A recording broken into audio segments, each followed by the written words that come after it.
Hey guys, welcome back to another video. In this video, I want to show you my Cymbidium ensifolium. It's actually been a minute since my last orchid update, and that's mostly because it's the springtime and many orchids, at least the ones in my collection, they don't tend to flower in the spring. But finally, I have something in bloom that I can show you. In front of us, this is Cymbidium ensifolium. The specific cultivar is called Mayor Red, and it's because actually was selected by a mayor in Taiwan back in the 1980s, I think. And of course, you see the flower is a bit red, and that's how it got its name. Cymbidium ensifolium is not the most popular Cymbidium you find in the US, but together with other 4-6-ish species, they are collectively known as the East Asian Cymbidiums, and they are really popular for and have pretty strong significant cultural significance in East Asia, like China, Japan, Korea, and some other species. I guess before I go into this one, just a quick introduction of some of the other species. And they are such a well cultivated group that are entire books written about them. So I'll try my best to give a really high level introduction and idea of what they are. And when some of my other East Asian Cymbidiums flower, I can show you. So there are about 5-7-ish species that are pretty well known and widely cultivated. And the first one is Cymbidium goringii, and that one is probably the most famous one and also known as spring orchid. That one, judging by the name, you can probably tell it flowers in the springtime. Actually, it will initiate its flower bud in the summer of the previous year and through a winter of cooler or colder temperatures, not necessarily below freezing, but just a bit above freezing. And the flower will, bolt. I don't even know if that's a word people use in orchids, or vernalization, but through the cold temperatures, it will flower in the springtime, but it only flowers once a year, but that one is really fragrant. Oh, by the way, a common denominator among all the East Asian Cymbidiums is that they're all pretty fragrant, more or less, and some are much more than the others, but collectively they are they are a group of really significant fragrant flowers, fragrant orchids. So that's Cymbidium goringii, and that one used, well, at least the classic cultivars, they usually have one flower per spike, and the flower can be a little bit, they're on the smaller side. When you think of orchids, they're definitely not as big as cattleyas, but some of the more unique cultivars can get big, but it's still no bigger than a couple of inches across. Okay, so that's the first species, and the second one, Cymbidium faberi, and that one is actually more strict in its vernalization requirements. It needs probably cooler, or at least a more sustained cooler temperature, a period of cooler temperature or colder temperature to stimulate flowering. That one has multiple flowers per spike. The plants are usually pretty big, and they don't have big pseudobulbs like the rest of the East Asian Cymbidiums, and because of that, they tend to have more robust a more robust root system and store a lot of the nutrients in their roots apparently. And some people, I've seen good reports coming out of maybe North and South Carolina growing Cymbidium faberi. And by the way, these Cymbidiums sometimes, not because they need cold periods to stimulate flowers, they're not cold growers because of that. They actually really need a warm spring, summer, or even fall to keep growing. Those two species just need a cooler temperature to flower. And the third species that's actually my personal favorite is Cymbidium ensifolium. The one in front of us is one of it. And this one can flower multiple times a year, which is one of the reasons why I like it. And the second reason is it does not need a cool temperature or the cold temperature in the winter to stimulate flowers. And because I mostly grow them inside, I cannot guarantee the cold treatment. And so, like same thing goes for my like some of my Aussie dens, like the Dendrobium kenianum. It just sometimes I don't get them to flower because it's not cold enough. This species is also really fragrant among all the cultivars, and yeah, it flowers multiple times, maybe 2 to 4 times a year, starting from late spring, summer-ish, until all the way through fall. And they grow really vigorously. They are a fantastic group of plants.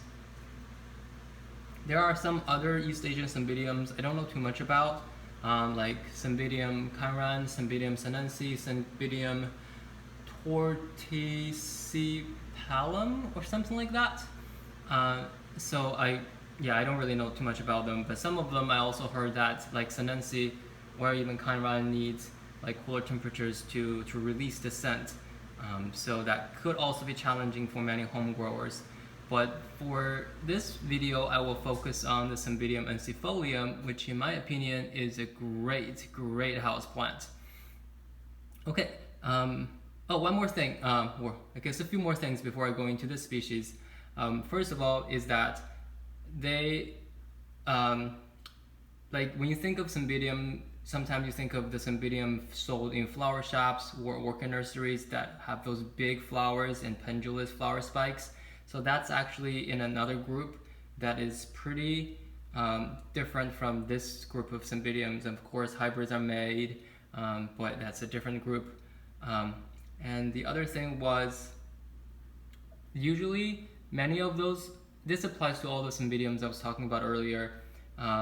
Sometimes they have those flowers with a lot of columns and petals and sepals, and those tend to be much more fragrant than the white ones or the the lighter colored flowers. And then there's also another group like the one in front of me that are red or colored and not white, and the fragrance on those tend to be a little bit less strong. Just I guess the theory is that they can attract the pollinator either through scent or color. If they have color, they don't need as much scent. Yeah, that's just the general rule of thumb. But of course, there's always exceptions. Like the one in front of us, this is pink or reddish, but I can still smell it. I love it. Okay, without further ado, let's dive into this plant in front of us. So as you can see, it's not too big, it's not too small. When it's not in flower, it looks just like grasses. Well, not quite, but it looks superficially just like a pot of grass. But similar to many other orchids, they have those, let me see if it can focus. Yeah, they have those pseudobulbs, and their growth is really similar to like maybe, I don't know, oncidiums, that at the base of the pseudobulb, it will pop up a new bud, and the new bud will grow either leaves, or if the bud is coming inside the bract or the sheath, or the, oh no, let me make it focus first. So I don't know if you can see it, but this shoot, this branch or pseudobulb came from probably this pseudobulb, but inside this pseudobulb, like in here, if you think of oncidiums, like inside the basal leaves, if that's even a word, they come sometimes a bud, and that bud are usually flower spikes. So that's just the general structure of them. And this one is growing really fast, and different cultivars, they have different strengths and weaknesses, or pros and cons. This cultivar is known for being easy to initiate buds, both leaf or pseudobulbs and as well as flower buds. So it's really popular for beginners, myself included. Yeah, and the other thing about it being called Mayor Red is that the new growth is red, and the color changes with temperature. It's more red when the temperature is cooler, and that also applies to the flowers. My apartment is on the warmer side right now. It's 87 Fahrenheit, so it's definitely on the warmer side, and the flower, as you see, is not as red. But let me see if I can find a new growth to show you. Yeah, I think they're all kind of all matured, but if you see the one behind this flower spike, that one, like when it first initiates, the leaves are red, and they stay red for a pretty long time, and then the leaves will leaf out, and when the first leaf out, they're kind of yellowish green, and gradually they will mature to green. So that's just, you know, the general structure, and the flower spike is pretty tall, and they can, of course, some cultivars get much taller than the leaves, and some are just like, you know, about the same level as the leaves. But if you look at the flowers individually, they're really cute. They're pretty. There's nothing to write home about in terms of, you know, color or patterns, but it feels really, it's not like you're looking at a Cattleya dahliana, let's be honest. But if you look at the flower, it's like all the designs, you know, the spots on the lip, the stripes on the petal, no, sepals and petals, and how it's just, and how they all like arrange. It's pretty nice. I love it. But what drives me more to it is, of course, its mesmerizing scent. You know, like different groups of orchids, they tend to have different types of scent. I cannot describe the scent. Sometimes I think the Cymbidium sinensis smells a little bit like osmanthus, but the Cymbidiums, the ensifoliums, I really don't know how to describe it. It's kind of a sweet-ish, subtle scent that's wafty. That's the best way I can do it. I say it's wafty, not that to a strength that it can fill the entire room, but you know, remember this was the more colored, the red flowers, and they tend to be not as fragrant. But I have it on my kitchen sink, and well, near my kitchen sink, and every time I go wash my hands, do dishes, I can smell them. And they smell pretty strong throughout the day, and of course the strongest in the morning, but when I'm watering my other orchids in the evening, or sometimes even at night, I can still smell them, which is a big bonus for me because sometimes I'm not here during the day, but I still am able to join the flower. What else? I lost my train of thought. Sorry. Well, I guess that's it about the flower. Oh yeah. So what I was gonna say was, you know, this cultivar is a pretty standard looking ensifolium, but they have huge varieties. And if you think, say, there are a lot of purpurata varieties in Brazil, just look at all the East Asian Cymbidiums.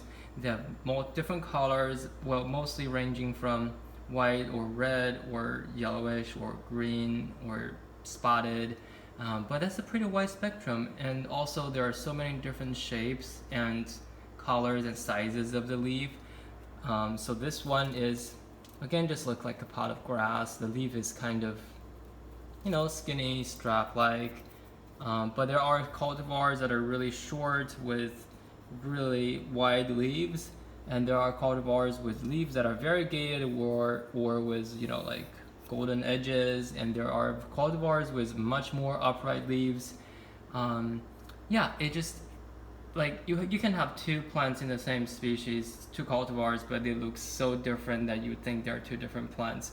And the color, the size of the flowers, this one is kind of on the smaller side, and I got about, I think this spike I counted 7 flowers. 1, 2, 3, 4, 5, 6, 7 flowers. The other one maybe has 5, and there's a new spike coming up, and they're all gonna flower like sequentially a little bit, staggering one after another. So that's also prolonging the period I can enjoy them. But there's, you know, other cultivars with more flowers per spike, fewer flowers per spike, a little bit bigger flowers per spike, per flower. So huge varieties. Okay, and so hopefully by all that, I've now enticed you a little bit, at least in giving them a try. So when you actually are ready to grow them, they are really, really easy to grow. Sometimes people think orchids are hard to grow, and sometimes people think East Asian Cymbidiums are hard to grow. That is very not true. Well, there are some cultivars that are harder to grow, and of course, this one, as I was saying earlier, is one of the easiest ones. But start with the easy one. They're affordable, they're easier to find, and they can reward you just as much as the super expensive, elusive ones. Yeah, but in any case, temperature, ensifolium like the intermediate to warm, and they're more, sometimes they have another common name called four-season orchid, and I've heard reports, read reports saying that they can even flower in the winter if it's warm enough. I don't know how much is true. I've only gotten this for a few months, and so I can't testify to that myself. But they don't need the cold. Actually, don't want the cold, and just keep them the same level as temperature-wise as Cattleyas, or it can go even a bit warmer in the summer. And my apartment goes to like almost 100 degrees in the summer, and it's still fine. And that's the temperature, light. One big reason why I say this is a great houseplant is that it doesn't need a lot of light.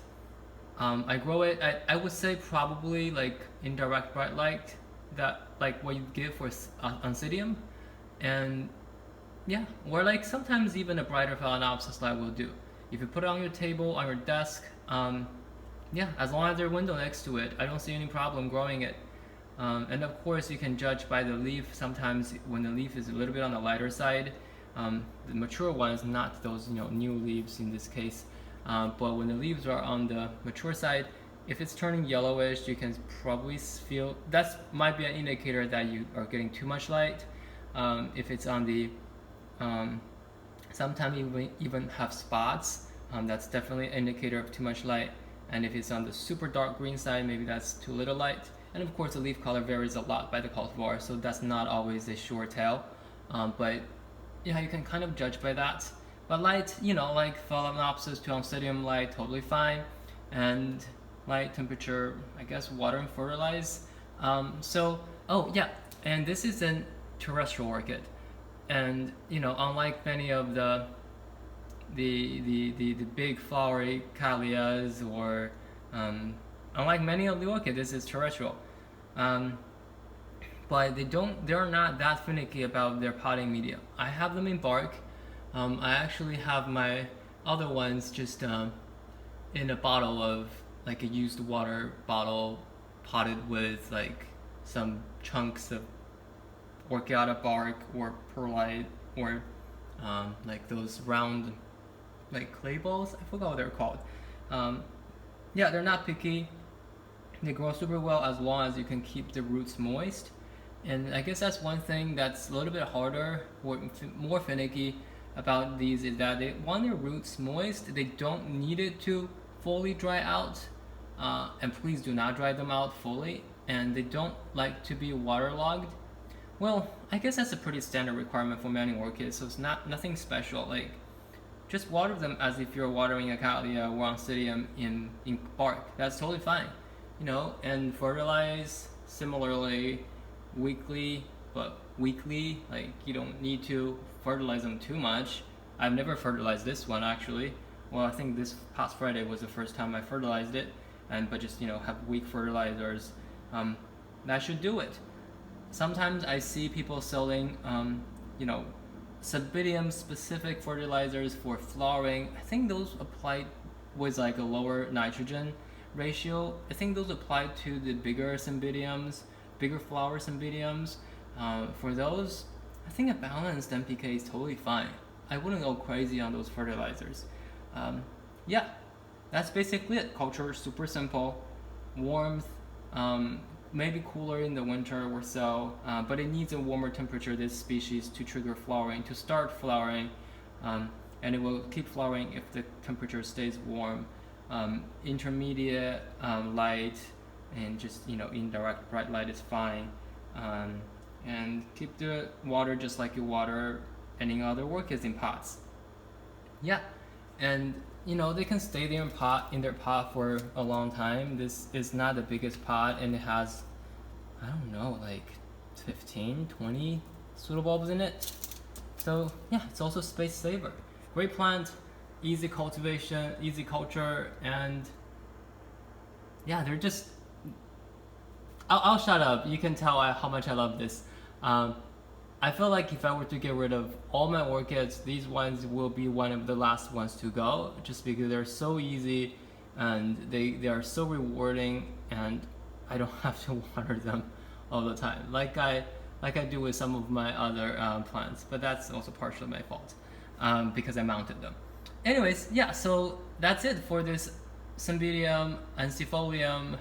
And just before the video ends, I guess I just want to show you some of my other, a bird's eye view of the flowers. They can be, by the way, much redder if the temperature is cooler. And so we'll see what happens in the fall. Some of my other orchids that are in bloom, I don't think I need to make separate videos because I have them before. My Brassavola perenniae. This is a, where is it? This is a Brassavola cuculata, appendiculata. I think I bought it as appendiculata. It's always like kind of, well, it's not always like, they always kind of look funky when it first starts. But this is probably my favorite Brassavola in terms of smell. It's just so citrusy and strong. And of course, my Brassavola nodosa, that's flowering on and off throughout the year. Yep. Oh, and lastly, my Phalaenopsis violacea. Oh, I don't know if you can see, but this is like the third flower on the same flower spike, and if you can see, let me see where it is. It's actually starting the next flower already. Sorry, my phone screen is too dark. I can't really tell if it's focusing. It should be in focus now. Yeah, so all things are going well. I'll stop my video here, and one last shot of this beautiful ensifolium. Don't you just love it? Such a gorgeous plant. Alright, thank you guys for watching, and I'll see you next time.